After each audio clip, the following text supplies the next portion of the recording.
and start all over again. This is what you will see. So the only thing you need to do is just drag your image into the folder, and then it will bring your image like that, and that's how you will have it. Something like, so the workflow I'm gonna show you here is the one that I use, that I recommend. You can kind of use whatever you want to, but these are like the main things it has as far as how you can control it. It has other features like the super focus or the remove object that we can also use, and we're gonna actually use it. So for instance, let's say I received one of the comments of one of my teachers lately too, that it was a lot of things going on here. So what if I decide, well, let's see how that, I haven't actually not tried this one, but let's say I want to remove the tree, right? So let's say I take that tree and say remove. So luckily it's the AI, the Topaz is actually understanding that what I want to do is remove the branch. So you see how it just removed that? So that's great. Actually, this is the first time I try this. And I'm gonna save the changes. Let's see if it actually saves it. Yeah, great. You see, it just removed the tree. So it's a great way. Again, you can use this in Photoshop too, but I like it like Topaz as just after you do the post production in Photoshop, just the last step before you actually upscale the image to a very high quality before you print it out somewhere or something like that, or you have to give your client a TIFF file. This is a great setup because you automatically can increase the quality and create like a PNG, a JPEG, or a TIFF file. Well, give that last exchange of upscaling the image. So here is that. So that's a first tool we use, the remove tool. And think about layers, because the more you start kind of adding, it starts creating layers. So you have to think about it, okay, the next one here I would recommend is just generally the denoise and sharpen. Those are the two ones that you want to start with. And the great thing is like Topaz will automatically create these recommendations for you based on what it kind of reads on the image. So I'll start a little bit with the denoising. The great thing about these tools is that you can either denoise the whole image, or you can actually select subject. So this is the tool. This is the thing that I think the other tools does not have, is like on each element you can control what thing you want to denoise. You can and it automatically creates these things for you, or you can actually select those or add more or decrease less. So here's also, you can see like background, and it will automatically generate like a background, and then from there you can edit selection. And then for instance, let's see if we're gonna say, let's gonna denoise the, let's see if it actually reads the sky. It might not be perfect, but let's see if it actually what it reads out of the sky here. So when I say sky, it's great, but I can edit the selection, and with this you can increase or add. So I can increase what I want out of the sky. So that's the great thing. What the other ones don't necessarily have that much control, because you can decide which thing to add and what not to add, and then you can increase here. You can do brush size big. Now, honestly, I don't know. I mean, of course, I would have to put. I mean, right now, for the sake of the example, I'm just going a little fast, so I might miss a few things. But you might wanna, once you're actually doing this, like in your own desk, you probably wanna do more serious about this. But then you go back to the here, right? So now it's selected like that way, and now you can adjust it. So you can adjust the strength. You can tell it whether you want. It's not doing much. You see, it's like oh, not there. But if you go there, so we'll see original detail. Let's see, minor deep blur. Yeah, it's not doing much about denoise. Barely increasing. Let's say strong here. Let's see what it does. It's not doing much, but let's say I'm gonna add it, and you will automatically add it here to your layers. You might want to put that at the top then. Yeah, that's good. It's at the top layer. What else? Here you can use sharpening. The sharpen is the tool that I actually recommend the most, because this one here actually goes pretty well.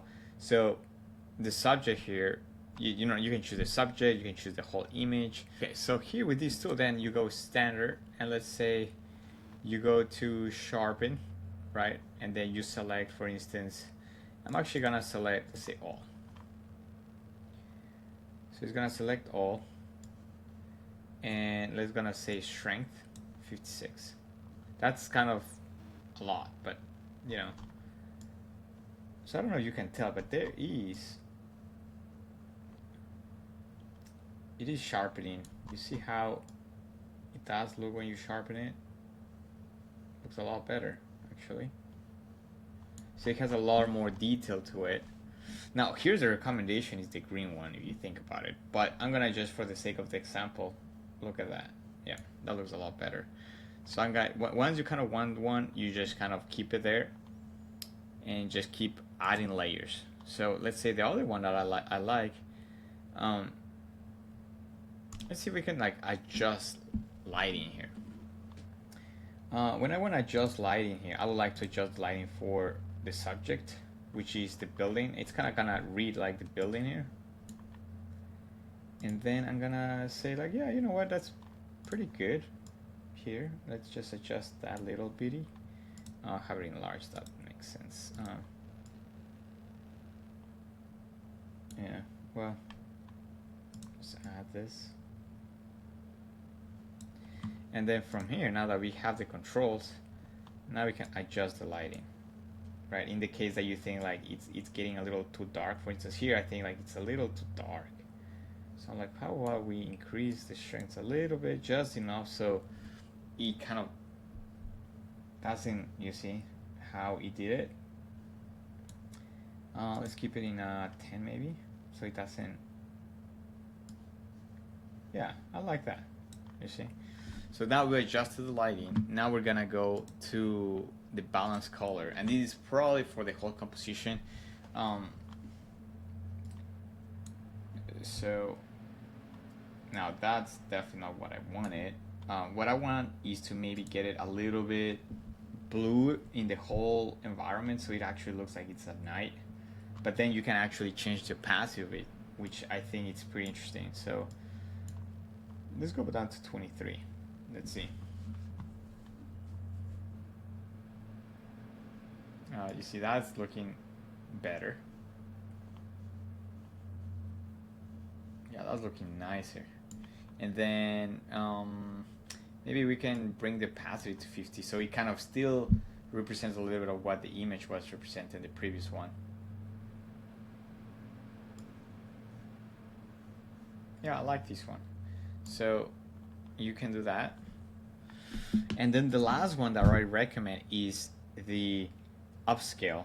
This upscale is the one that you want to do at the very end, just after you put the layers. So you have to think about it like Photoshop, where you want to start first of all with the one that you want to, with things that you might want to remove.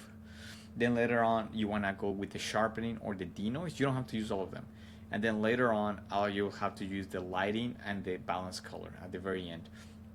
And then at the very end, once you kind of have everything nailed, and you can also keep adding. So you can also sharpen something, and then use another layer to sharpen something else. So there's 3 elements that you want to sharpen. You can use 3 different sharpening, and just select each one with a different, sky, subject, and the other thing. So that's another thing to consider. So this last one here, I'm gonna say upscale.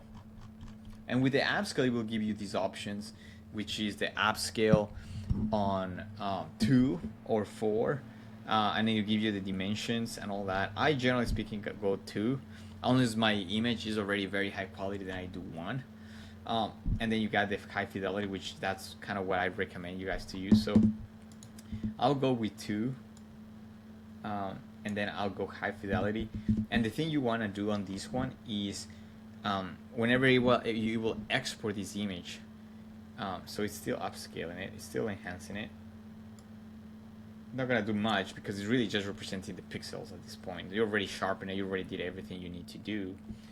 So at this point, you just go and export the image. The great thing about this is that it will allow you to create these files. So if you wanna bring it back, you wanna give it to a client, you might wanna just give it a TIFF file. So then you save the TIFF file. In this case, just because, let's see, where can I save this? So I'll go ahead and save it actually in one of these folders that I had, because I actually need to save it for my PFM, let's call it, and let's say it's 10, and let's say select folder, and then I'm just gonna say Topaz AI, boom, and it automatically saves it. And you see how it's transforming to a JPEG. Okay, so that's pretty much how you use the Topaz AI tool or the Topaz photo. And then now with a very close representation, now we're gonna go to the video part of it. Right, so now for the video, okay, I'm bringing these thing here. So the video is just different one, but it's called video Topaz AI. So a little bit on this one here. It kind of works exactly the same way than the photo AI, so you can just bring the file in. So in this case, I'm gonna bring in a file that I've been working on.